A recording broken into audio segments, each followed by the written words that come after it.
It is 3 o'clock in Southern California, and it is now the 76th consecutive hour of parts of Los Angeles on fire as our coverage continues here on NewsNation. At this moment, as far as we know it, at least 10 people confirmed to be dead, perhaps as many as 10,000 structures destroyed in Los Angeles County, and roughly 150,000 people right now are in mandatory evacuation zones. Waiting for a ride-up to the police department to go see the house, whether it's burned down or not. I'm prepared for the worst. Neighbors now helping neighbors, passing out clothes in parts of Pasadena. When you've lost nearly everything, a little goes a long way. Firefighters there say they are still battling. At any moment, we could have another gust of wind, and that could spark it up, and it could start another fire. So it's still not safe for people to come in here. Some residents told they can go home just once to gather documents that may or may not be there. Others, not as fortunate, at least not yet. They said they weren't letting anyone in, not even for medication. I asked if we could walk up there. They said no. Our NewsNation cameras catching more National Guard troops in Southern California. And tonight, the Los Angeles Times reporting a 117 million gallon water reservoir in Pacific Palisades was completely dry as the fires raged, closed for repairs. The embattled governor, Gavin Newsom, is calling for an independent investigation. Hello, good evening. Thanks for being with us. I'm Blake Berman. The country's fire administrator and the American Red Cross join us here in a moment, but our coverage continues once again with our Nancy Liu, who is live in Southern California for us this evening. Nancy? And Blake, we're in Altadena, up in the foothills near the start point of the Eaton fire. And I want to show you that these foothills, you can imagine they are like a moonscape now, but 100-mile-an-hour winds, 80-mile-an-hour winds, a small brush fire basically turned this canyon into a giant blowtorch. So all those flames came whipping down this valley straight into a major residential neighborhood of Altadena. Look down below there, Blake. It is just homes that are flattened. The entire neighborhood is gone here. And within there are all kinds of hot spots that we're seeing firefighters deal with.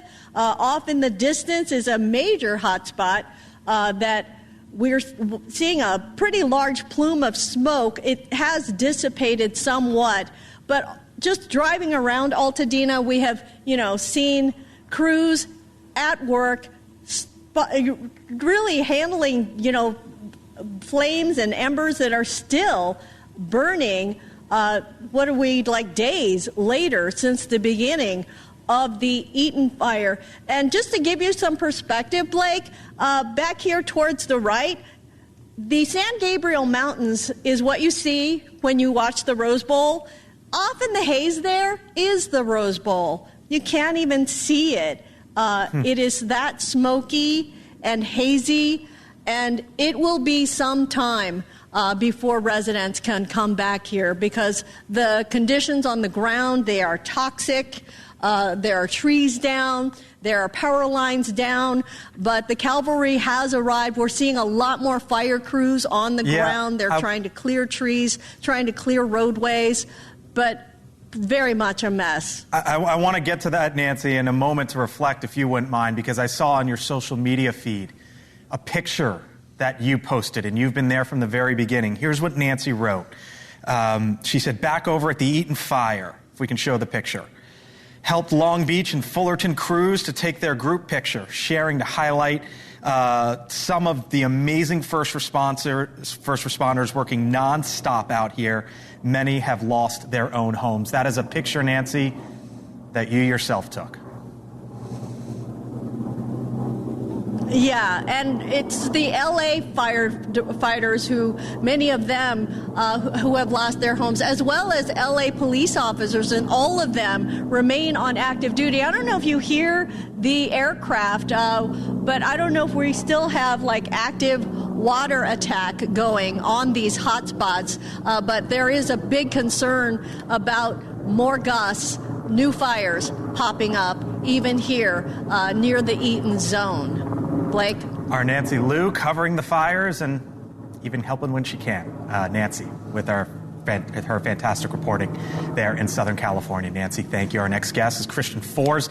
He's a resident of La Cañada, which is basically one of the neighborhoods there next to Altadena, one of the hardest hit areas. He is also a fellow at the Independent Institute, where part of his research focuses on policies to help prevent wildfires. And Christian joins us as our coverage continues. You know, personally, Christian, what are you feeling right now professionally? What are you watching right now? It's quite frustrating. I mean, as a policy researcher, you do so much research on the problems of California, but then it's a different situation when these problems actually come home and impact you. So it's almost like theory meets reality. And it's really disappointing because on paper, I know that California can appear to be a really disappointing state, but then it sort of slaps you in the face when it actually comes to your neighborhood. So you do this for a living. You study this for a living, and I hear you say it's disappointing. What about what we're watching? Obviously, there is a ton that is disappointing, but you're an expert in this, and the fires are down the road from your home. What's the disappointing part as you see it? Obviously, we don't know the exact cause of this fire yet, but one thing I can say concretely is the night after the night of the Altadena fire, after the fire had already began, our house still had electricity. I read articles online saying that residents of Altadena still had electricity, and the fact that we knew that we had these red flag warnings and that we were going to have incredibly powerful winds, and for some reason, in these very, very, very high risk fire zones, the electricity was not turned off, just seems incredibly risky to me. Christian, the Los Angeles fire chief in the recent hours has said the city failed her department. Is that your view? I think the firefighters are trying as hard as they can. I think they're doing a great job. I mean, there's an element of wildfires that are wild, and so they're called wildfires. But in terms of preparation, considering that we live in such a high-risk area, I mean, the way that I sort of see it is imagine living next to the ocean and pretending like there's no sharks in the water, pretending that there's not. And I think the situation's even worse because in this hypothetical situation, it's not just one shark. When the shark comes, all of a sudden it's a shark colony. We live in a very, very dangerous area. We're surrounded by dry brush. This should be a top priority for our public decision makers. Christian Fors, we got to leave it there. I hope your home down the road there in Altadena ends up safe and fine. We wish you all the best. Thanks for being with us here tonight. Appreciate it. You got it. All right. So as the federal government ramps up recovery efforts, victims from the wildfires in California can register with FEMA to cover evacuation costs and support long-term shelter needs. Recovery from these fires is going to be complex. I've seen many disasters throughout my 4 years in this role. This is certainly one of the worst that I have seen. And the debris removal alone is going to be one of the major things that we have to accomplish. Joining me now is Dr. Lori Moore Morell. She is the U.S. Fire Administrator. That agency supports and strengthens fire and emergency medical services. Doctor, thank you for being with us. We hear these firefighters say there's not water. They're trying to fight this with dirt in some cases or with pool water in some cases. From the federal level, what help are they getting? President Biden has declared a major disaster, and so that opens up a lot of resources. And what that contains is firefighting resources. It opens up payment for a lot of their response capability. But when we get to the water situation, we were talking about the hydrant systems here that were, yes, they were dry of water at some point, but these hydrant systems are not made to do this kind of firefighting. They're made to sustain infrastructure. But I'm looking at the main reservoir there. Yeah, doctor, I'm looking at the main reservoir there, 117 million gallons, and it was dry. And I get it that this is an emergency, and obviously there was extreme demand. But when I hear the fire chief say her folks were let down, or firefighters, and when I see that the reservoir was dry and hear firefighters say they're fighting this with water and dirt, at what point is the federal government willing to say, yeah, the fire chief in Los Angeles there is right? Well, I think the fire chief certainly has credibility in my mind. I've known her a long time, and I certainly will stand with her. What we have to understand, though, is that even with every resource brought to bear on this particular fire, we could have had a lot of water. We could have even more and more and more firefighters. No one was getting in front of this fire. The fuel load on this fire, the wind speeds, the variables that were at play here were astronomical. These extreme conditions, it was a blowtorch. And that's what I just heard the previous speaker say. These conditions, you're not getting in front of it. So we had to focus on containing the perimeter, which they are doing. Yes, dirt comes involved because we use dozers to cut fire lines. Doctor, so I don't mean these things come to play. Firefighters find water, and that's key. I don't mean to jump in here, but I think you'll understand why President Biden right now speaking and answering questions. I thank you for your time over to the White House. I provided every bit of funding that authority I have as president to be able to do that now. And I know that there are a significant number of Democrats and Republicans on the Hill who think we should continue to support Ukraine. It is my hope and expectation they'll speak up and not agree to President if Trump decides to cut off funding for Ukraine. Did President-elect's position on that conflict influence your decision to enact the oil and other sanctions on Russia today? In other words, put more pressure on Russia at a point where the President-elect appears to be driving to the table? The truth of the matter is no, but if those other conditions didn't exist, it would have had an impact. I already decided that Putin's in tough shape right now. And I think it's really important that he not have any breathing room to continue to do the god-awful things he continued to do. And as I said, he's got his own problems economically, significant problems economically, as well as politically at home. And so I decided to do everything I possibly could within my power and authority to give Ukraine every advantage it could have to be able to sustain support for an independent Ukraine. You said Vice President Harris will be able to beat. You said Vice President Harris had a good shot to beat Trump. Do you think she should run again in 4 years? I think that's a decision. I think she's competent to run again in 4 years. That'll be a decision for her to make. Mr. President, on Venezuela, the sanctions that your administration announced today, some are saying that they don't go far enough by not targeting the petroleum sector. Why was this administration hesitant to apply further sanctions to the oil and gas industry there? That's still being investigated in terms of what impact it would have and whether or not it would just be replaced by Iran or any other country. So it matters what would happen afterwards. I had a long discussion again with the man who should be appointed president on that score, but since I didn't have a clear answer to what that would be, if I had more time, I may very well do that. But I didn't have enough data to make that judgment. If I could also ask about Havana syndrome, today the intelligence community assessment changed slightly with two intelligence agencies now saying there's an even chance that this is being caused by a foreign actor. Do you personally believe that a foreign actor is responsible for these incidents? No. Now, do I believe that ISIS's theology, if you will, has impacted people in America? Some who are not particularly well suited to handle the life they live. It has that effect. But I find no evidence, and I spent 17, 18 hours with the community right off the bat trying to determine whether or not there was any outside influence. And thus far, we find no connection between an outside player, individual. But that doesn't mean someone reading the malarkey that's going out there isn't influenced by it.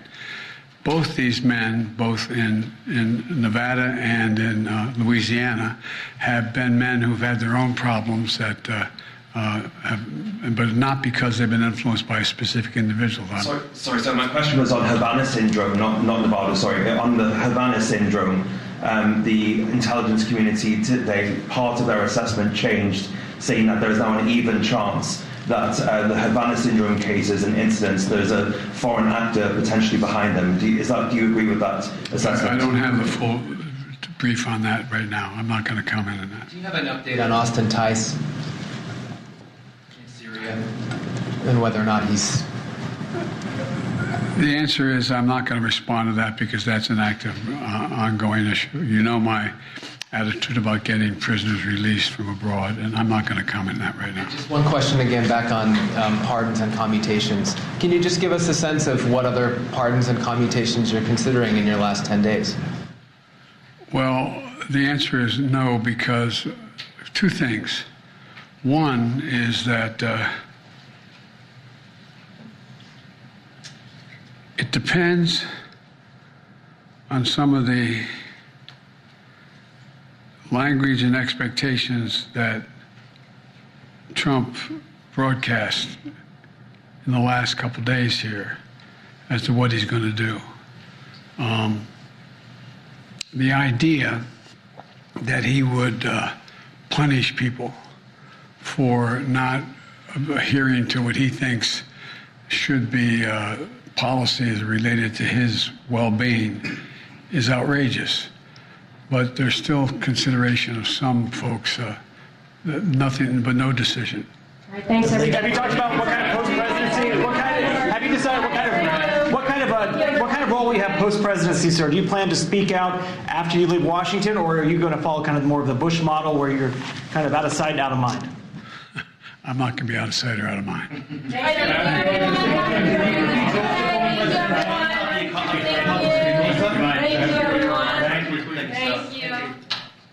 All right, we've been listening to President Biden there. He gave remarks off the top, and this is potentially what we're going to see here in the final 10 days of President Biden's tenure here. He's expected to give going away marks in the middle of next week. That was sort of a little bit of a press conference there, you could say, in the Roosevelt Room in the White House. That is a much tighter, smaller room, and the group of reporters that are on rotation to follow the president on any given day were the ones who were in the room there sending questions the president's way. One of the things he was asked was about whether or not he thinks he could have beaten Donald Trump. And he once again tripled down on that, saying he thinks he could have and that Kamala Harris could have. But as it relates to potentially her running again in 4 years, it's a decision for her to make. Of course, all of that is in the past, and we know how it all played out. Live pictures now as we continue our coverage here on News Nation as the fires now entering the 76th consecutive hour there in Los Angeles County. Not much of it contained. 10,000 structures, it is believed, at potentially even more than that in the upcoming days. 10,000 structures destroyed. How you can help. And as our coverage continues here on News Nation on the other side of the break.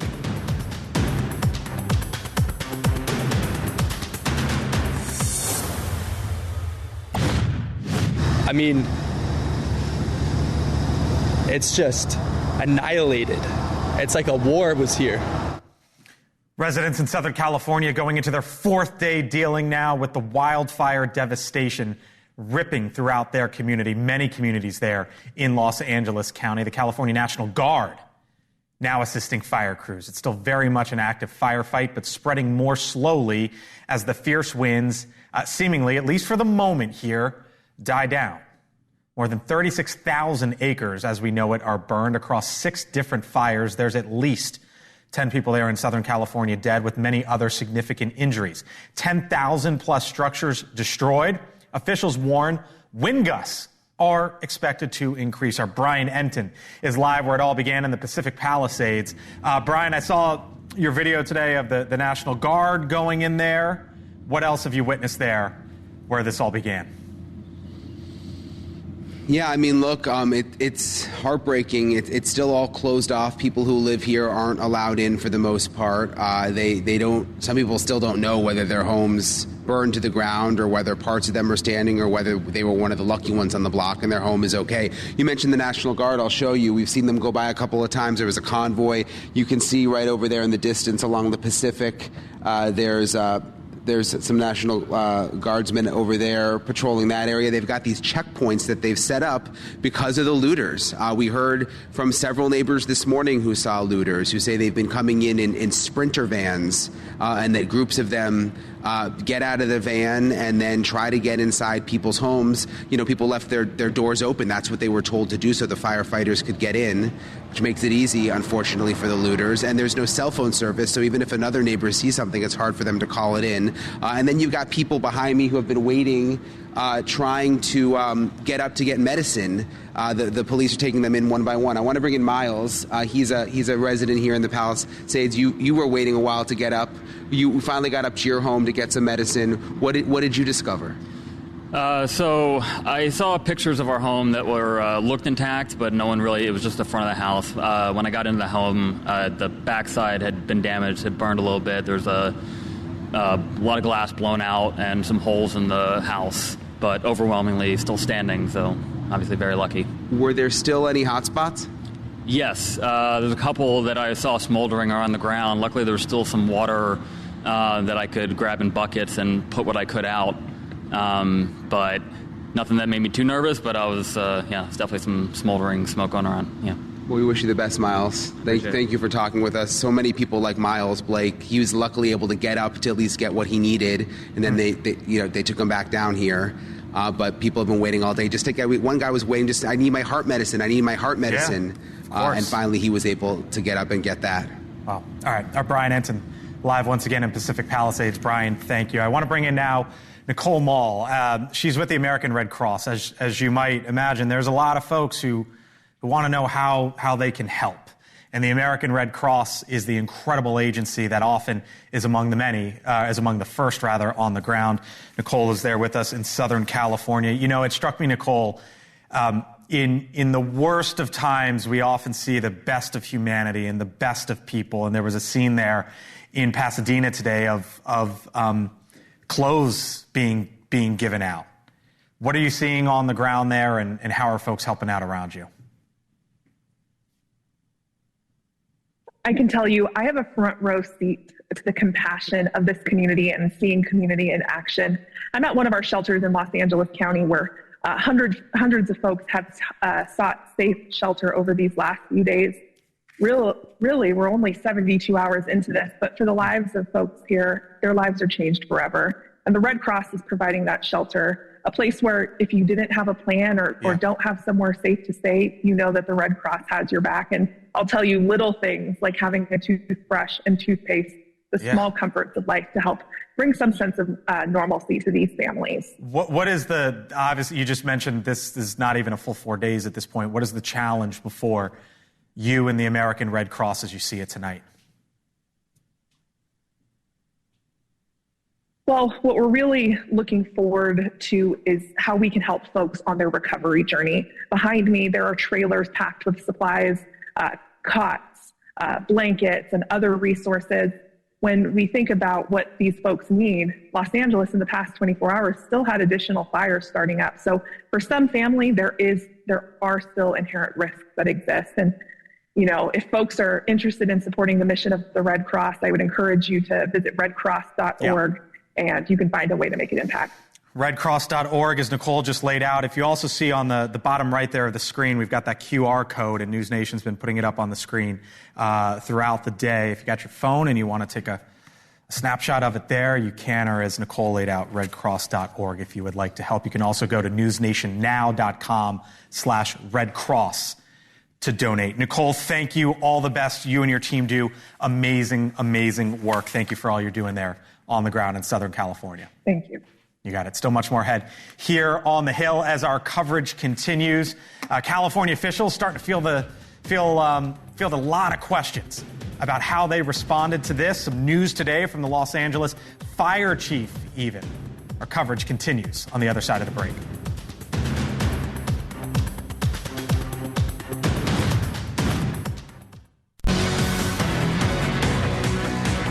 What was it like?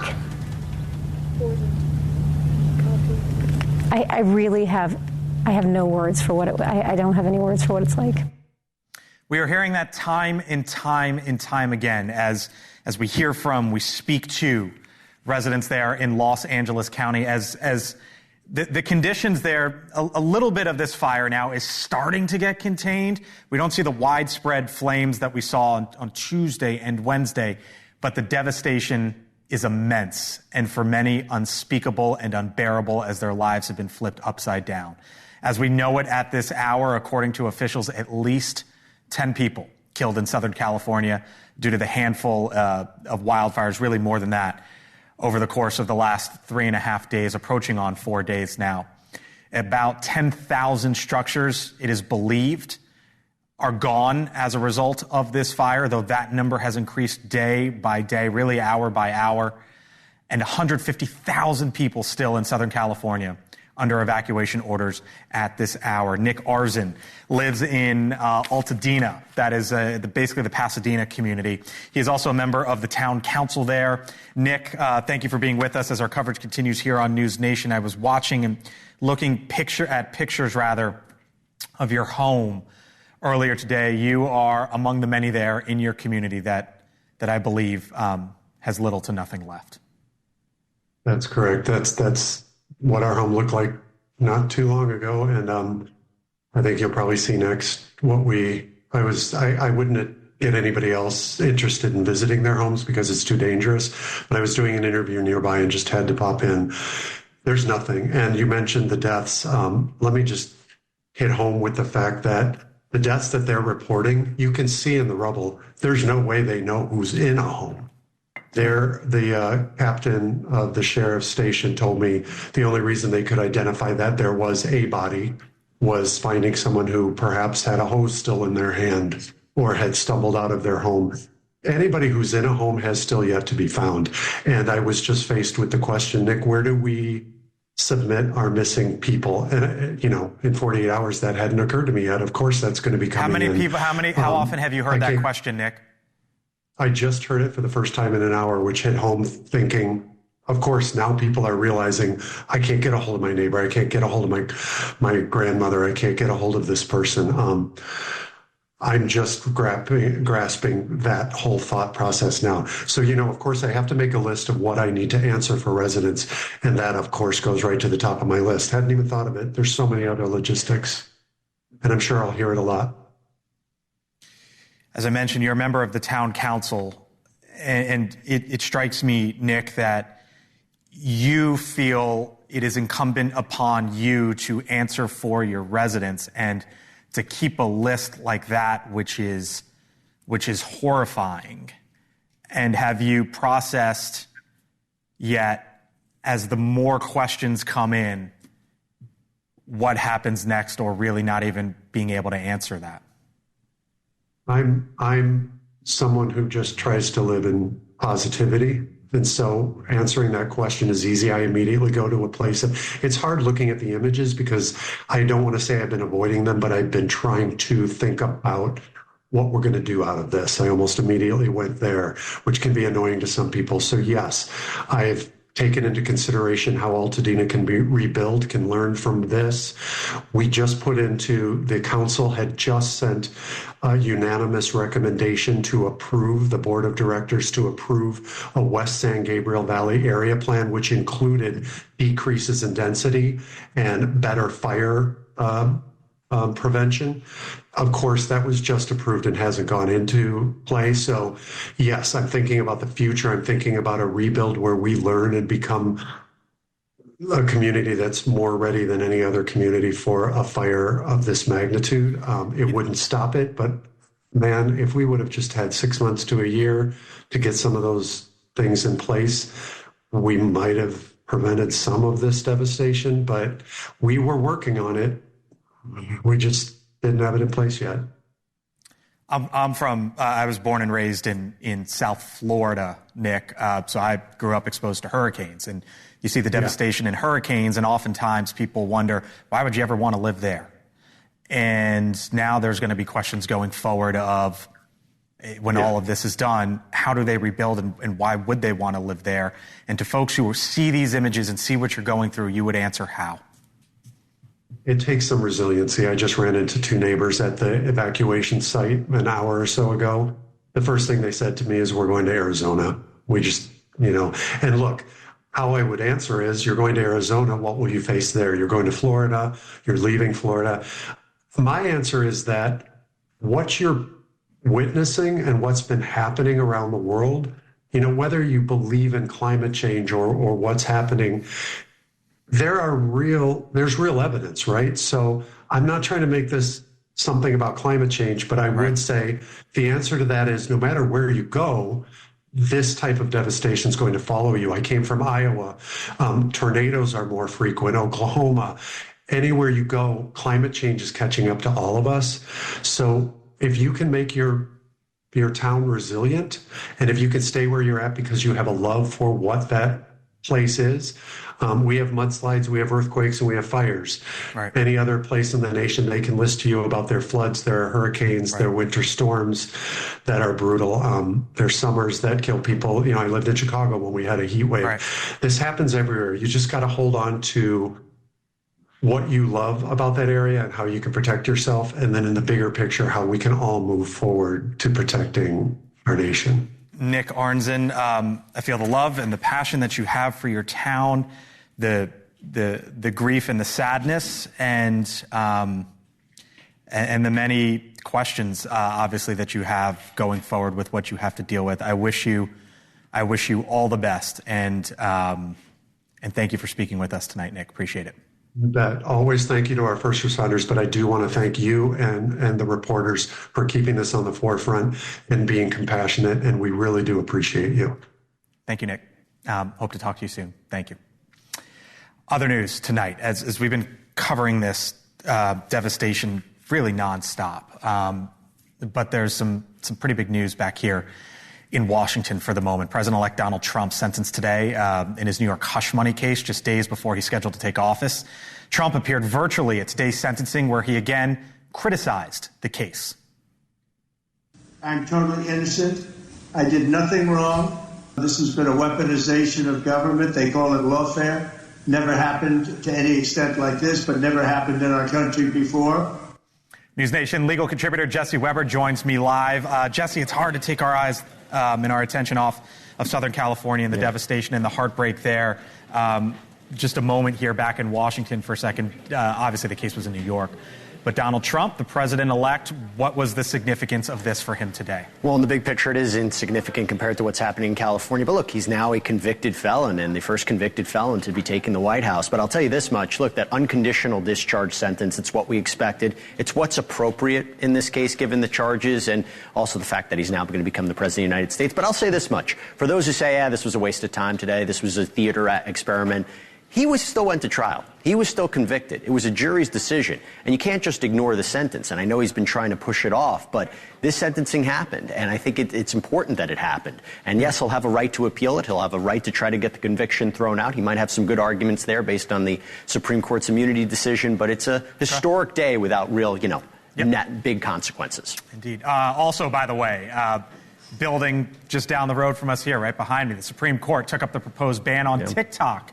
The company arguing it should not be forced to sell or give up its technology. The deadline here is the 19th, 9 days, find a U.S.-based buyer or you're kicked off the App Store, essentially. What was the reaction from the Supreme Court as they heard this? Well, with the caveat, it's impossible to know which way a court is going to go. They seem poised to uphold this ban. I mean, they seem very skeptical of the idea that this is a First Amendment issue as opposed to a corporate structure issue or a data control issue or a divestiture issue. They seem to want to defer to what Congress did here. So I wouldn't be surprised if they actually uphold the ban. Now, would they just impose a temporary block of the law so Donald Trump can come in and try to work out a resolution? Maybe, but they didn't really ask a lot of questions about that today. So my theory, looks like they might uphold the ban. All right. Jesse Weber's theory. We'll see where this goes. Jesse Weber, NewsNation legal contributor. Thank you, Jesse. Appreciate it. All right. Still to come here on NewsNation. We're entering now basically 76 consecutive hours of the wildfires there in Southern California. Full panel on the other side of the break with how some of these lawmakers now are trying to deal with all of this. Stay with us as our coverage continues.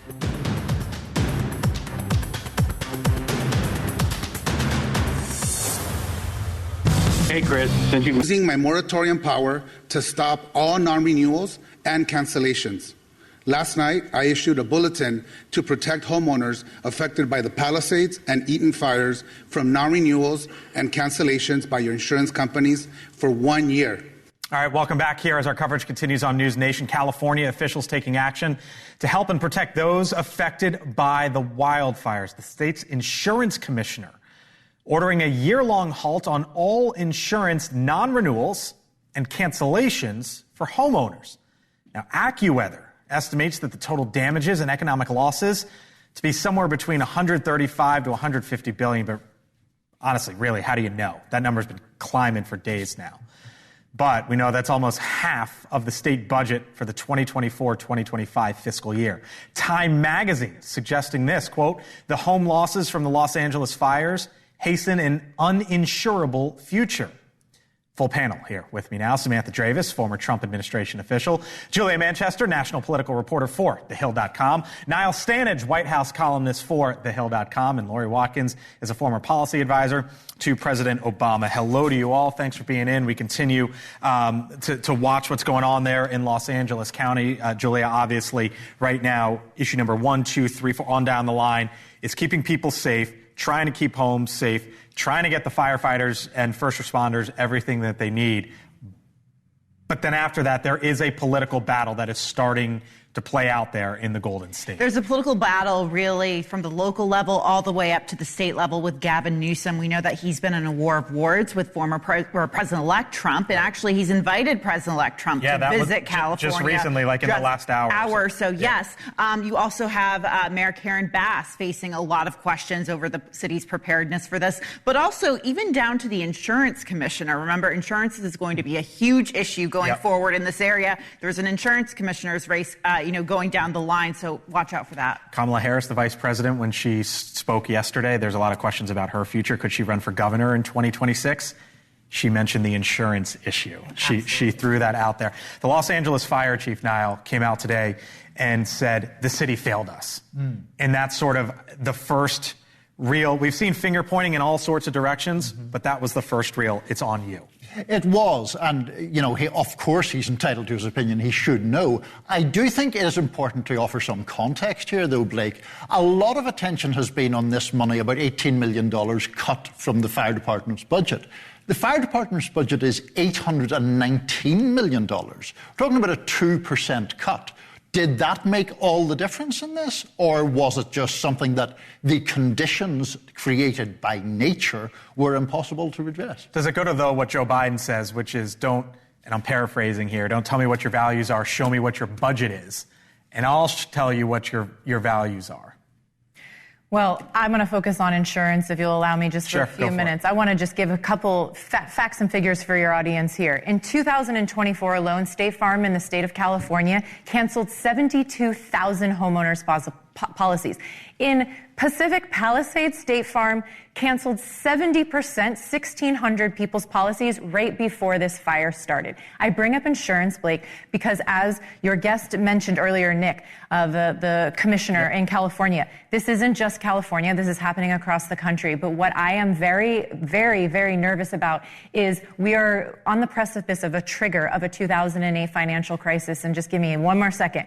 How that could happen is this, that if people can't get insurance because it's unaffordable, then they can't get mortgages. If they can't get mortgages, they can't get into homes. And that will absolutely create a financial crisis like we saw in 2008 with housing. There is a big... And that will not just be in the state of California, that'll be across the country. It's California, Florida. We see it in many coastal states. And the issue in California is now essentially, Samantha, that the state could be on the hook there because of the state-backed system that they've set up. But when it comes to Gavin Newsom and the governor there, he says he's trying to sort of bring the bridges together with Donald Trump, or what is he really doing?